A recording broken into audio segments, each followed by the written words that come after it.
আসসালামু আলাইকুম প্রিয় দর্শক, আমিরুল মোমিনিন মানিক আপনাদের প্রত্যেককে আমন্ত্রণ জানাচ্ছি এই লাইভ পর্যালোচনায়। প্রিয় দর্শক, আজ 14 জুন 2026। মার্কিন প্রেসিডেন্ট ডোনাল্ড ট্রাম্প ভারতের বিরুদ্ধে ডাবল লেয়ারে খেলছেন। তিনি উপরে খুব প্রীতি দেখাচ্ছেন নরেন্দ্র মোদীর সঙ্গে, প্রকাশ্যেই বলছেন যে নরেন্দ্র মোদী আমার বন্ধু, আমার অভিভাবক, অনেক সময় আমি নরেন্দ্র মোদীর কাছ থেকে পরামর্শ গ্রহণ করি, কিন্তু ভেতরে ডোনাল্ড ট্রাম্প গোড়া কাটছেন। ডোনাল্ড ট্রাম্প যা করেন তাই করছেন। ভারতের প্রধানমন্ত্রী নরেন্দ্র মোদী তাহলে মার্কিন যুক্তরাষ্ট্রের কাছ থেকে এই ধরনের প্রত্যাঘাত পাবেন, তা তো অবিশ্বাস্য ব্যাপার। কিন্তু গত এক বছরের ভারত এবং মার্কিন যুক্তরাষ্ট্রের সম্পর্ক যদি বিশ্লেষণ করি, তাহলে দেখব নানাভাবে ভারতকে থোড়াই কেয়ার করেছে মার্কিন যুক্তরাষ্ট্র। সর্বশেষ যে খবর আমাদের হাতে এসেছে তাতে ভারতের জন্য অবশ্যই উদ্বেগ তৈরি করেছে। প্রিয় দর্শক, চলুন আমরা দেখে নেই যে আমেরিকার চালে কিভাবে পরাস্ত হয়ে যাচ্ছে ভারত, হঠাৎ কি এমন ঘটেছে তারও কিছু তথ্য আপনাদেরকে দিতে চাই।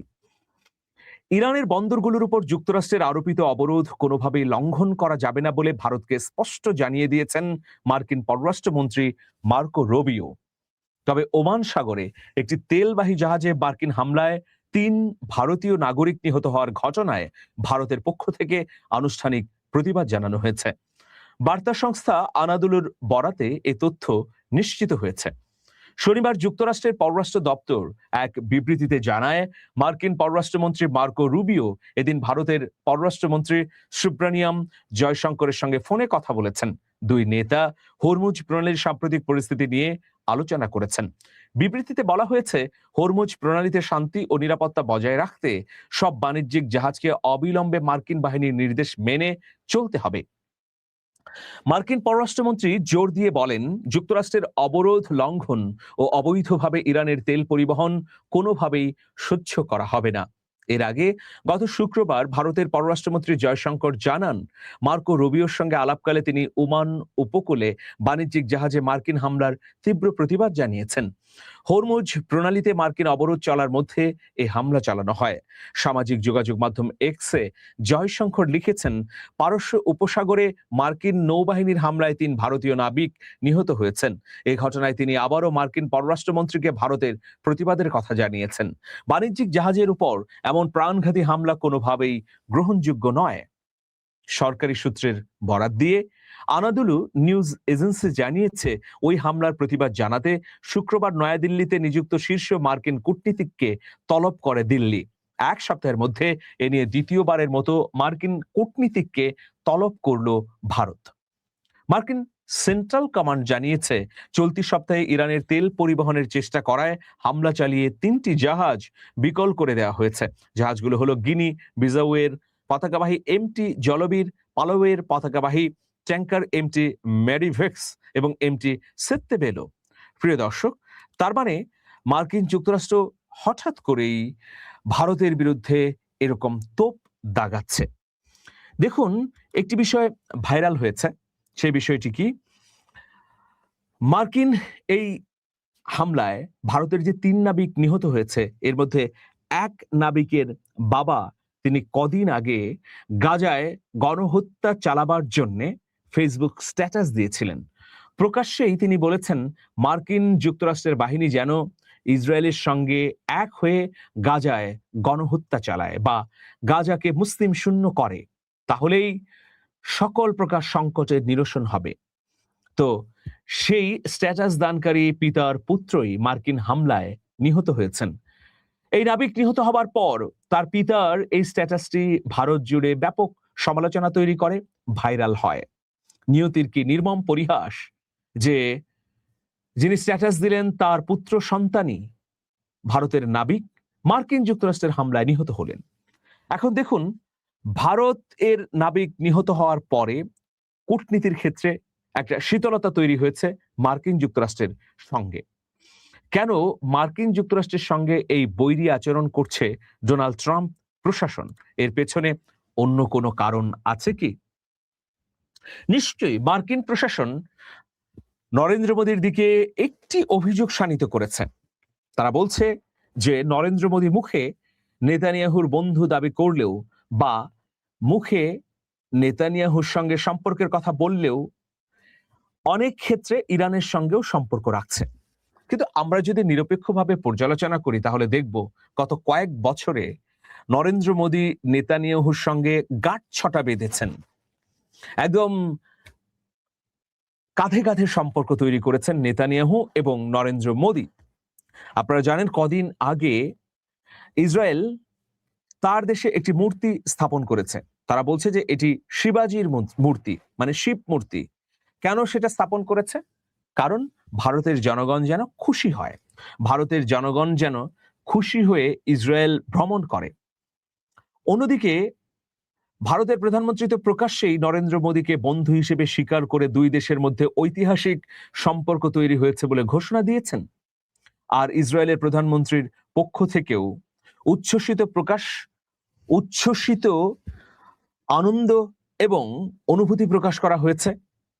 নেতানিয়াহু বলেছেন যে ইসরায়েলকে সবচেয়ে বেশি ভালোবাসে ভারতের জনগণ, এজন্য ভারতের জনগণের প্রতি ইসরায়েলের পক্ষ থেকে অভিনন্দনও জানিয়েছেন নেতানিয়াহু।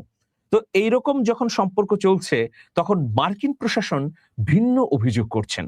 সেই অভিযোগটি হচ্ছে ইরানের সঙ্গেও তলে তলে ভেতরে ভেতরে সম্পর্ক রাখছে দিল্লি। আসলে কি সত্যি?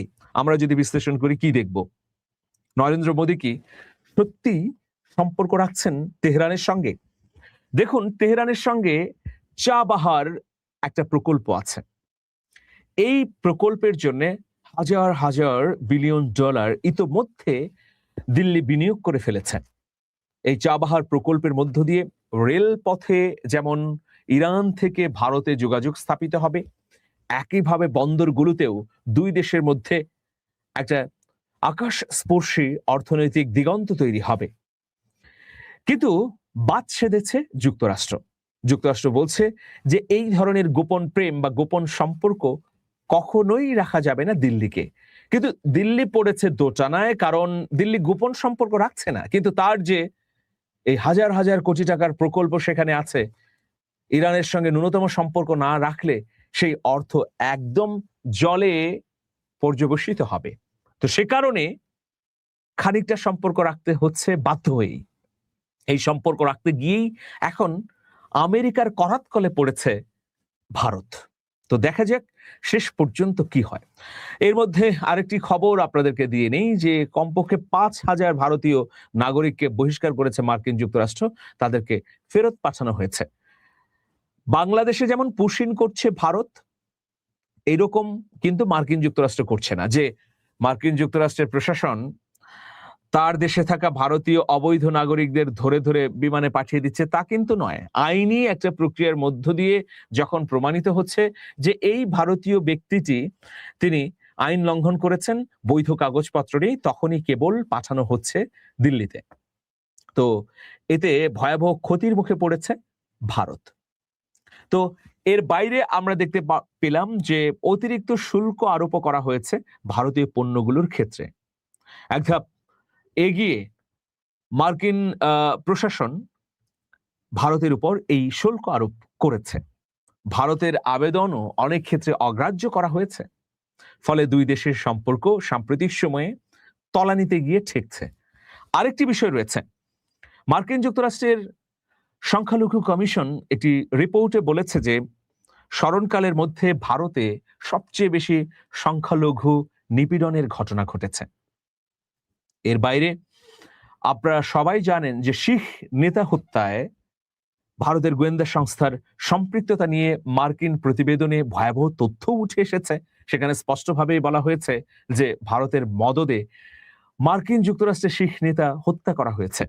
তো সব মিলিয়ে মার্কিন যুক্তরাষ্ট্র তোপ দাগাচ্ছে ভারতের উপর। আমেরিকা একের পর এক চাল দিচ্ছে। কি কারণে?